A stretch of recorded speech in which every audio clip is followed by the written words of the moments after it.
Hello, this is Dave Brooks, Manager of Conservation Services, and I'm at the Volkening Heritage Farm at Spring Valley for our 31st annual Autumn Harvest Festival, Spring Valley's largest and most popular event. And you can probably hear some of the music in the background here, possibly, and there's just a lot going on here, and we have a beautiful day. Even though clouds are rolling in right now, it's a great day for families and everyone to come out to the farm and go to the cabin and see all the historical demonstrations. So, great event, a great day, and let's take a look and see what's going on.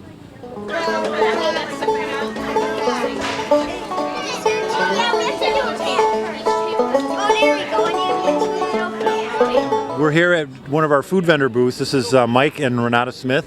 They're from the Old Salem Cafe, which is in Hanover Park, and this is your first Autumn Fest here. So what do you think? How's it gone so far?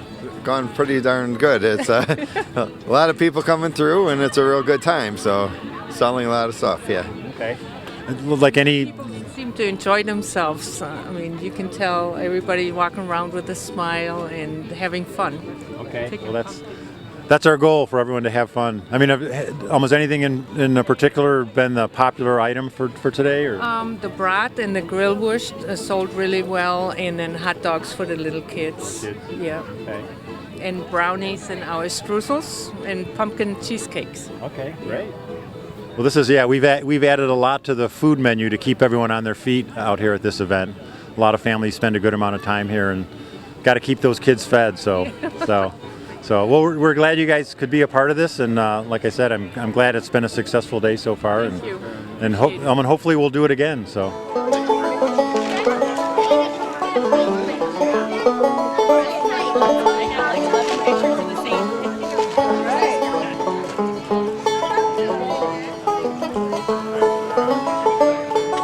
We're here in the pumpkin decorating tent, which is kind of coordinated by the Schaumburg Community Garden Club, and I'm here with Kyler, who. So you're still working on your pumpkin, right? Yes. I can see some of the things you're going to put on there. So are you going for like a freaky look, or what sort of design are you working on for your pumpkin? I'm trying to make fun of my brother a little bit. Perfect. Make fun of his brother. I would expect you're like 11, or how old are you? 11. 11. All right. I have a 12-year-old son, so he would do the same thing. He'd make fun of his sister or something like that. So what other stuff have you seen today at the Autumn Fest? I've seen some animals. I've seen some demonstrations. I thought those were very cool, and I've mostly been around town, and it was pretty cool. Okay.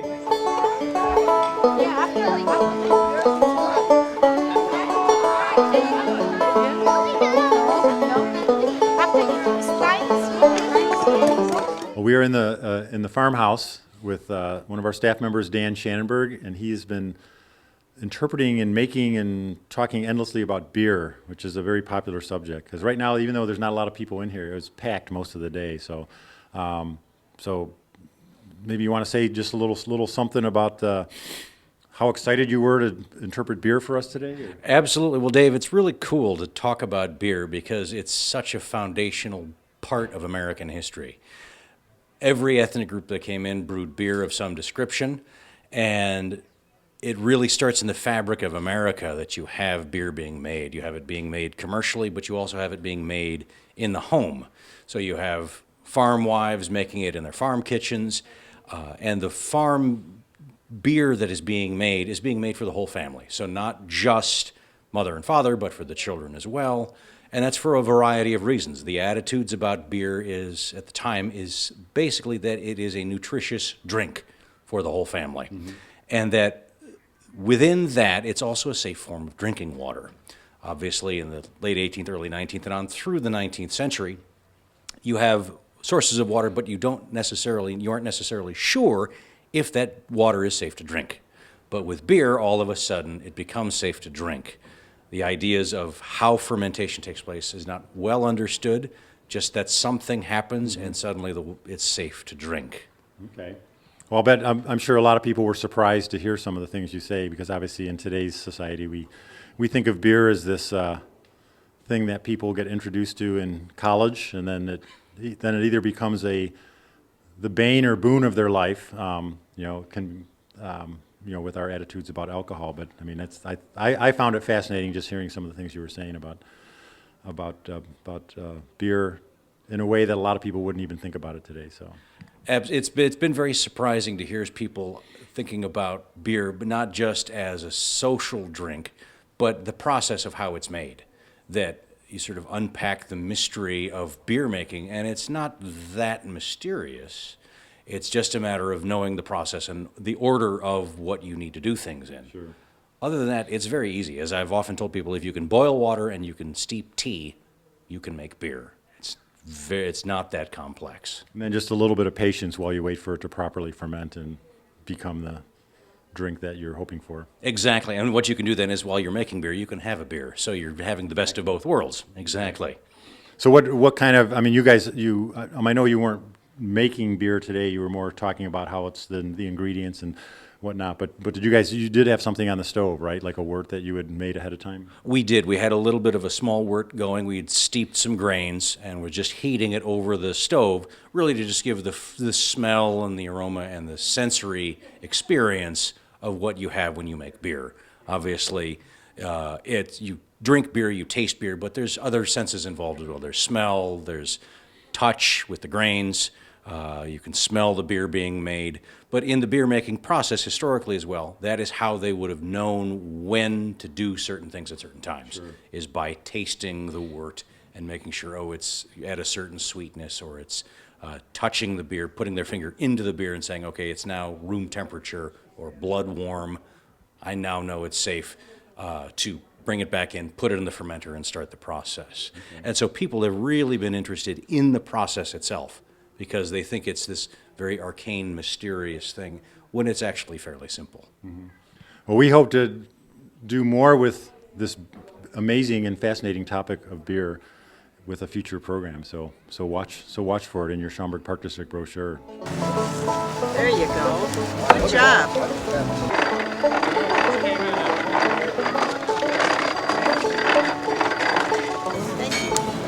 Okay, turn this way. We're going to get the apple up into this corner. The apple butter. It's almost there. Well, I'm here now with one of our volunteers, our young volunteers, Caitlin, and Caitlin is working the apple butter station. In fact, you've been doing this all day, haven't you? Yes. Okay, so this is actually a new. Well, I guess maybe not totally new. We have done this before, but I think it's the first time we've made apple butter over the fire. So, is it done yet? No. We keep adding the apples as the kids peel them. So then those apples pretty much have to start from the beginning. It's been cooking for about 4 hours, I'd say. Wow. Now, okay. And it wouldn't be done for a long time still. Okay. Well, this is actually, she mentioned something that we like to make a hallmark of our events here is to provide little hands-on things for the kids to do. So the kids got to peel and core the apples, and then so did they get to drop them in the pot, or did you guys do that? I did it. Chopped them up, and then we drop them in the pot.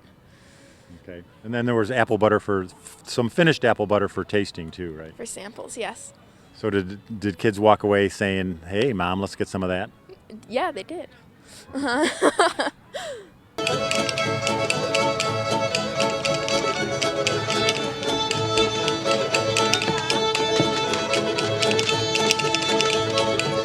We are here just outside the blacksmith shop at the Heritage Farm, and I'm talking to Nick. And Nick just got done. Did you get a chance to help the blacksmith a little bit? Yeah, I did. It was a lot of fun. So what'd you get to help him with? What'd you do in there?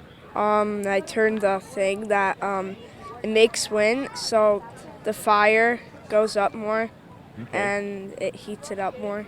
All right. So do you think you'd like to become a blacksmith someday? Yeah, I guess. So what do you think is so cool about blacksmithing? Like, it's cool that you can make all those gadgets in such like cool way, and And it's pretty cool how you can heat up hard metal and make it bend like that, right? So. Yeah, it's fun. It's fun making stuff for people. Well, did you know that when you're 14, if you wanted to, you could come out to the farm and they would teach you how to be a blacksmith, and then you could do what that guy was doing there. So, do you think that would be fun? Yeah, Okay. it would be. So. I love the sweetest smile, when first is new, but love grows old and waxes cold. All right, well, it's been a successful day at the Autumn Fest here.